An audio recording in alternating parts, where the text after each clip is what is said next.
Hey there, comic book friends, I'm Travis, and this is Ethan, and this is another edition of Monster Comics Reviews, where we talk about the comics we've been reading. I almost screwed that up, didn't I? So yeah, this is comics for the week of April 17th. I'm going to split this video in half because I got 13 books to talk about, and I know no one's going to sit through 45 minutes of me yakking about them. Okay, first up, we're going to talk about Batwoman issue 19. I absolutely love this comic. Even without J.H. Williams on the art, I feel like I have to emphasize that. Since there's been a lot of talk in the community, I've been getting a hard time about the fact that everybody's going to jump off the book now that J.H. Williams isn't doing the art. I think the story is excellent, and there's like 3 different areas of story that I think are really interesting. They're really digging in those characters. You've got Agent Chase, who we see she goes and visits her sister to try and get some sort of answer or forgiveness or something. And in the process of talking to her sister, we find out the fact that Agent Chase's father was a costume hero or vigilante or villain. I'm not 100% sure. They don't give into that detail. But just the fact that as far as Agent Chase was concerned, she was a costume crazy. That's what he spent most of his time doing, and he got himself killed doing it. And so she really wants to dismantle all the costume people because she doesn't think that they're right because otherwise. And it was really interesting, a really interesting conversation with her sister. And then we get Betty Kane, Firebrand, pressuring Wonder Woman. First, why isn't she part of Team Batman? She explains why she doesn't like being part of Team Batman, basically because she's like Batman and doesn't want to play well with others, kind of thing. And then Betty questions, why she's working with DEO. This doesn't make sense to her, and she's unwilling to tell her why and what the exact deal is and whatnot. So Firebrand decides that she's going to go out on her own. She's not going to be partners with Batwoman anymore, which was fairly interesting. We get Maggie Sawyer, her Batwoman's girlfriend, detective. She's having serious nightmares still, post-traumatic stress syndrome, whatever you want to call it, around the drowning woman and the children and her child. We keep getting little bits and pieces of that. That's really interesting and fascinating, and it's putting a kink in their relationship in the fact that they don't know how to help her, and she's not willing to talk about it, kind of a thing. So that's all really interesting. And then we get Bones. Finally, Director Bones, hits her with the look. I want you to team up with Batman. I want you to find out who Batman is for us. I want you to expose, Batman. We need that information. And she's like, I'm not willing to do it. And stuff like that. Before she goes into the meet with Bones, Agent Chase actually tells her, I just want you to know before you go in there that I'm not okay with this at all. Is all she says. She has this meeting with Detective Bones. Detective Bones threatens her, says, fine, we're going to throw your, we're gonna have your father arrested and whatnot. And she's like, that's fine. Arrest my dad. He will understand why I'm saying no, because it's Batman. We're not going to expose Batman. I'm not going to do that. I'm not going to turn on other heroes and stuff. And then Bones goes, fine. Well, how about this? And they show Alice. They show Kate's sister Elizabeth, who has been held in prison or something like that. She seems to have some level of amnesia, and that's where we end at with this kind of what's going to happen. Really good story. J.H. Williams and W. Hayden Blackman do a very good job of working very hard to give us character, to give us things about these people that make us want to care about them and not just be a flashy show. It's not just about J.H. Williams' art. Trevor McCarthy, his art is solid through the book. I think he's moving further and further away from doing too many of the kind of crazy panels like J.H. Williams does, which just makes his art stronger, I think. But excellent story. Really interesting character. As much as some people want to kind of point at her as being not really the Bat family kind of thing, and that's fine. But I still think it's a really strong book.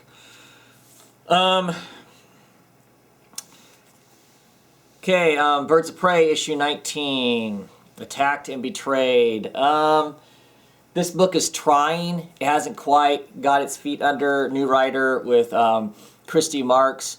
I don't think she's completely got squared away what she wants to do. And of course, you got the whole, what the 52 thing going on. This one, they're dealing with Mr. Freeze, because Mr. Freeze is hunting the Talons. Of course, they have a Talon in their group. And at the end of it, you get this kind of betrayal of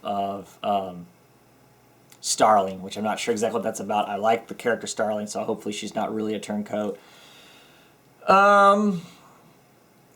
It's okay. I think I've got a few more issues in me now with the new creative team on the book.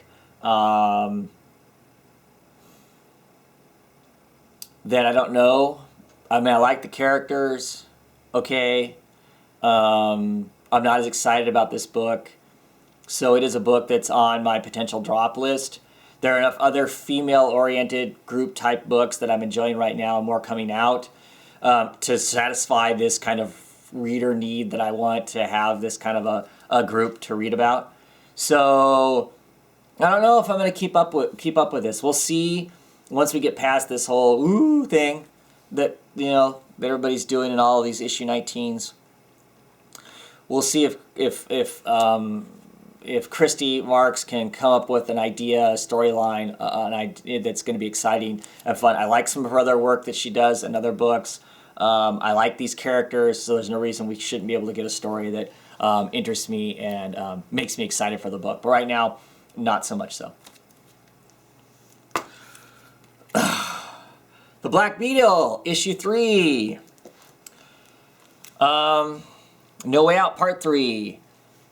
Love Frank Avelia's art. His art style is just so cool. The whole pulp noir, he nails it as far as that goes.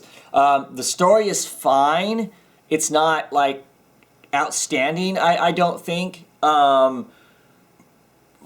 He's got the basic gists of a noir type thing, and he's playing to a lot of the stereotypes of that, which are fun, but could potentially be tiring also. But I'm all over this book for the art. I just think it's like I said, absolutely fabulous art. I really like his style. It makes the book exciting just because of that. The fact that the story could probably be written maybe in a cooler way as far as the actual dialogue of the story and the words, possibly, yeah, but still very good and very cool, and just like I said, digging the art. You can go through it for the art and the stuff about it that is maybe fairly standard as far as diction and the words that are used.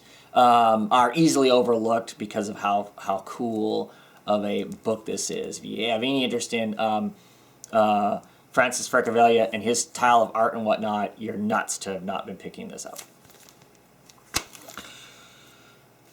Captain America, issue 6. It really kind of weirds me out how much I actually enjoyed this issue. I don't know, it just struck something with me.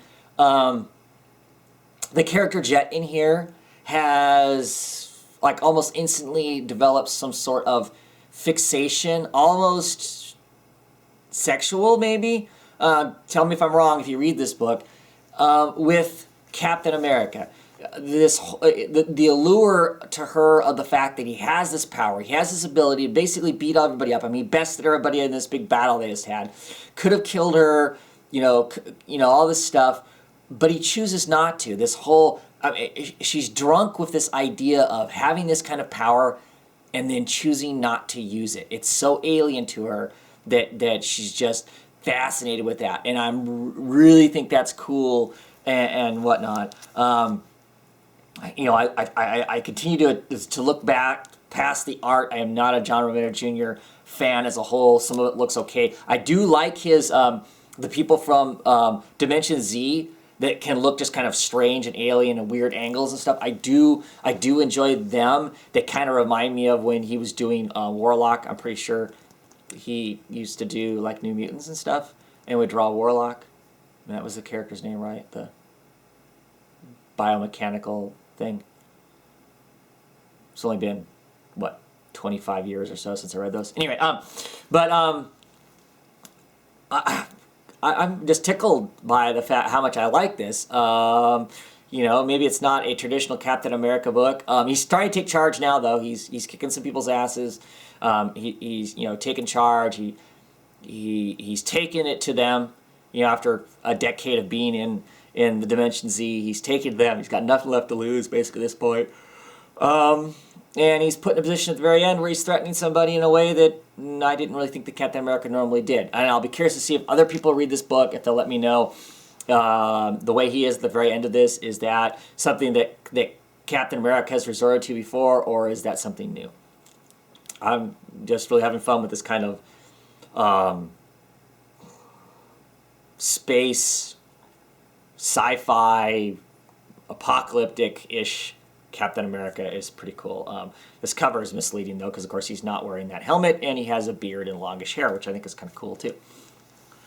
Yeah, I don't know how long this whole storyline will go on, but I'm probably on board until it's done, despite it being a $4 book. Okay, Captain Marvel issue number 12. I know some people have been dogging back on this book again. I thought this was great. I really enjoyed this. I liked the fight between her and Deathbird. You've got this whole other line going on. You know, she's got her tumor in her head. The doctor who's treating her gets another specialist in. This other specialist, lo and behold, it was Cobb's doctor, who was the person who they all were back in time. You know, she went back in time, they went back in time. There was that whole time jumping thing that was 4 or 5 issues ago.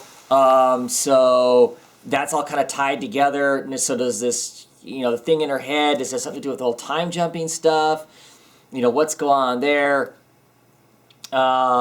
Really cool and really interesting. My only concern is, of course, is this book is now going to jump into being a crossover with Avengers Assembled.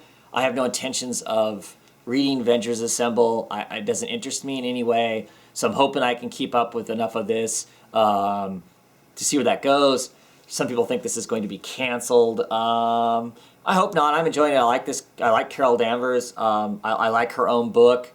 I think Kelly Sue DeConnick has a really great voice for the character and makes her lots of fun. And there's no reason she shouldn't be able to carry her own book, under this kind of a thing. I just think there's a lot of people who just aren't willing to give it a chance. And I could debate a number of reasons why I think maybe it is that people aren't giving her a chance. Is it because the new costume, you've got a smaller segment of the comic book reading population who are now reading this book and who appreciate the fact that she's, dressed and all that sort of stuff, versus maybe a larger chunk of the comic book artists, comic book readers who maybe shop a little more with their libidos and maybe liked the old Miss Liberty in the old costume. And so maybe this one doesn't appeal as much as the other did. I'm not sure. Lots of possibilities. But at any rate, I'm really enjoying it. I mean, like I said, I complained about the book for the first probably 5 or 6 issues, but have really been digging it. Once this whole brain tumor thing started up and whatnot, it's been lots of fun, and just a good time. Been a good time.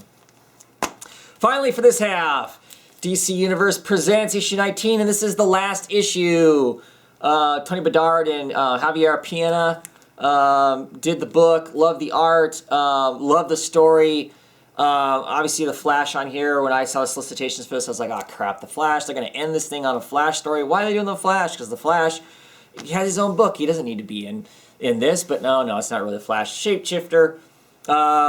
it's a Beowulf story. And if you've read the Sword of Sorcery featuring Amethyst at all, the backup of the first 4 issues, I think, 4 or 5 issues, was a Beowulf story. That character is awesome. It was an awesome setting, written by Tony Bedard.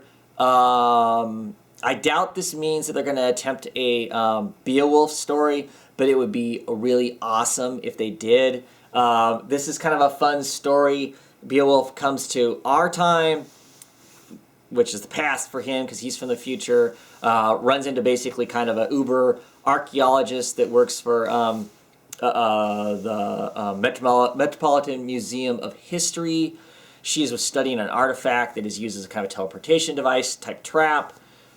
We get to learn some about his history and a little more and stuff. And the person who comes back with him into our time obviously has a sense of what the history was, and you get the impression that at some point in these history, or at least from the world they come from, or at least how the history is told to them some 3,000 years later, is that the heroes ended up acting more like gods, and so the shapeshifter is shifting into all these different superheroes, trying to get the people around them to respond, to listen to him, to do as he says, to do as he commands, and all that sort of stuff. And it doesn't seem to be working out because, of course, that's not how our heroes act.